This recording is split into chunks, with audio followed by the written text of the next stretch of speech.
Hi, this is Chandu. So 11th October 2025 నా marriage అయింది. దాని అర్థం నాకు ఒక ఫ్రీగా వీడియోగ్రాఫర్ దొరికారు. అండ్ మ్యారేజ్లో చాలా థింగ్స్ అయినాయి. వాటికి ఏ విధంగా ప్రిపేర్డ్గా ఉంటే మంచిది అని చెప్దాం అనిపించింది. సో ఇదే వీడియో పర్పస్. సో ఈ వీడియోని పార్ట్స్గా డివైడ్ చేసి చెప్తాను. లైక్ ముహూర్తం, shopping, wedding shoot, and ready అవ్వడం రిలేటివ్స్ కోసం, ట్రాన్స్పోర్ట్, పేమెంట్స్, ఇంకా చాలా చిన్న చిన్న విషయాలు. సో ఫస్ట్ థింగ్, ముహూర్తం. అంటే పెళ్లి పనులు స్టార్ట్ చేయడానికి కూడా ఒక ముహూర్తం ఉంటుంది.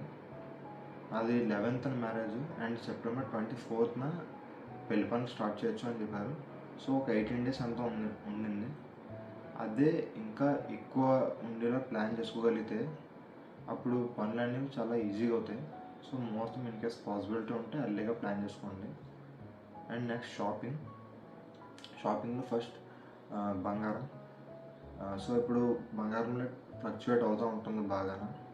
సో ఎప్పుడైతే తక్కువ ఉంటుందో బంగారం, సో ఆ టైంలో వెళ్ళి పర్చేస్ చేయడానికి ట్రై చేయండి. సో అక్కడ చాలా మనీ అనేది సేవ్ అవుతుంది.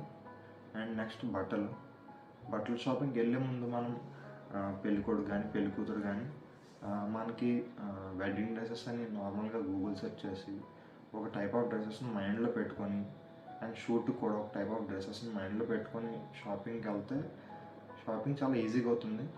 అండ్ కొంచెం తక్కువ మంది వెళ్తే మీకు తొందరగా అయిపోతుంది షాపింగ్ ప్రాసెస్.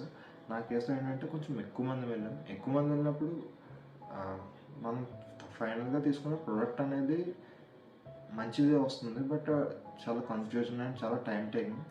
సో తక్కువ మంది వెళ్ళడం బెటర్ అని నా ఒపీనియన్. అండ్ షూట్కి ముందే మనం ఏ టైప్ ఆఫ్ డ్రెస్ వేస్తున్నాం, టాప్ టు బాటమ్, అంటే స్పెట్స్, టీషర్ట్, షర్ట్ అండ్ షూస్, మనతో పాటుగా మ్యాచింగ్గా అమ్మాయి ఏం వేస్తుంది, చీర అయితే చీర, డ్రెస్ అయితే డ్రెస్, మళ్ళీ దాంట్లో వేస్తే యాక్సెసరీస్, ప్రతిదీ కూడా షూట్కి ముందుగానే రెడీగా పెట్టుకొని, అండ్ వీడియోగ్రాఫర్ ఒక లొకేషన్, ఒక టైం చెప్తారు. సో ఆ టైంకి వెళ్ళగలిగితే వాళ్ళు ఏంటంటే ఎక్కువ ఫుటేజ్ తీయగలుగుతారు. ఎక్కువ ఫుటేజ్ వచ్చింది అంటే మనకి మంచి అవుట్పుట్ వస్తుంది. అండ్ వెళ్ళే ముందు కూడా మెంటల్లీ కూడా షూట్ చేస్తున్నారు అంటే మనం చాలాసార్లు నవ్వాలి, చాలా అన్కంఫర్టబుల్ సినారియోస్ ఉంటాయి, చాలా చెయ్యాలి, డ్యాన్స్ చేయమంటారు, చాలా చేయమంటారు. సో ఇవన్నీ కూడా మెంటల్గా ప్రిపేర్ అయ్యి వెళ్తే ఎక్కువ ఫుటేజ్ అనేది తీయగలుగుతాం అండ్ బాగా తీయగలుగుతాం. అప్పుడు అవుట్పుట్ అనేది బాగా వస్తుంది. అండ్ రిలేటివ్స్ పెళ్ళికి ఒక 3-4 days ముందు నుంచి ఇంటికి వస్తూ ఉంటారు. సో వాళ్ళు వచ్చినప్పుడు ఏది ఎలా ఉండాలి, లైక్ చిన్న చిన్న థింగ్స్ నుంచి, ఒక పేస్ట్, బ్రష్, టంగ్ క్లీనర్ నుంచి ఫుడ్, ఇంకా అన్ని విషయాలు కూడా ఏమేమి రిక్వైర్మెంట్స్ పడవచ్చు అనేది ఎంత ఎక్కువ ఆలోచించగలిగితే అంత స్మూత్గా అవుతూ ఉంటుంది. సో అవన్నీ ప్రిప్లాన్ చేసుకొని ఉండడం బెటర్.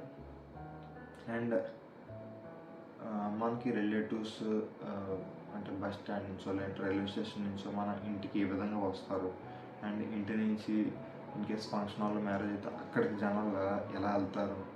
సో ఇవన్నీ ముందుగానే ట్రాన్స్పోర్ట్ కూడా ఒక దగ్గర సెట్ చేసుకోవడం మంచిది. అప్పుడు మనీ కూడా తక్కువ అవుతుంది అండ్ కన్ఫ్యూజన్ కూడా ఉండదు లాస్ట్ మూమెంట్లో. అండ్ నా పర్సనల్ ఒపీనియన్ ఏంటంటే పెళ్ళి అయ్యే టైంలో పెళ్లి కొడుకు అండ్ పెళ్లి కూతురికి ఒక సపరేట్గా డెడికేటెడ్ కార్ ఉండాలి. అది వేరే పర్పస్ యూజ్ అవ్వకూడదు. అప్పుడు ఒక కన్ఫ్యూజన్ అనేది ఉండదు. నా కేసులో కూడా లాస్ట్ మూమెంట్లో కొంచెం చిన్న డిలే అయింది కార్ దగ్గర. సో అలాంటి డిలేస్ అవాయిడ్ చేయాలంటే ఒక డెడికేటెడ్గా కార్ పెట్టుకోవడం మంచిది పెళ్లి కొడుకు అండ్ పెళ్లి కూతురు కోసం. అండ్ నెక్స్ట్ పేమెంట్స్, సాధ్యమైనంత ఆన్లైన్ పేమెంట్ ప్రిఫర్ చేయడం మంచిది. ఎందుకంటే ఒక అకౌంటింగ్ ఉంటుంది అండ్ చాలా థింగ్స్కి ఆన్లైన్ పేమెంట్ చేయలేము. సో దానికోసం కూడా ఒక సఫిషియెంట్ క్యాష్ అనేది మెయింటైన్ చేసుకోవాలి, చిల్లరతో సహా.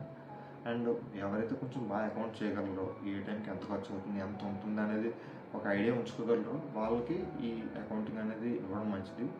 అండ్ పెళ్ళి అవుతున్నప్పుడు, పెళ్ళి అయిపోయిన తర్వాత కూడా చాలా రిచువల్స్ అవి ఉంటాయి, చాలా ఆచారాలు ఉంటాయి. ఎక్కడికి వెళ్ళాలి, అంత ఇవ్వాలి, సంథింగ్.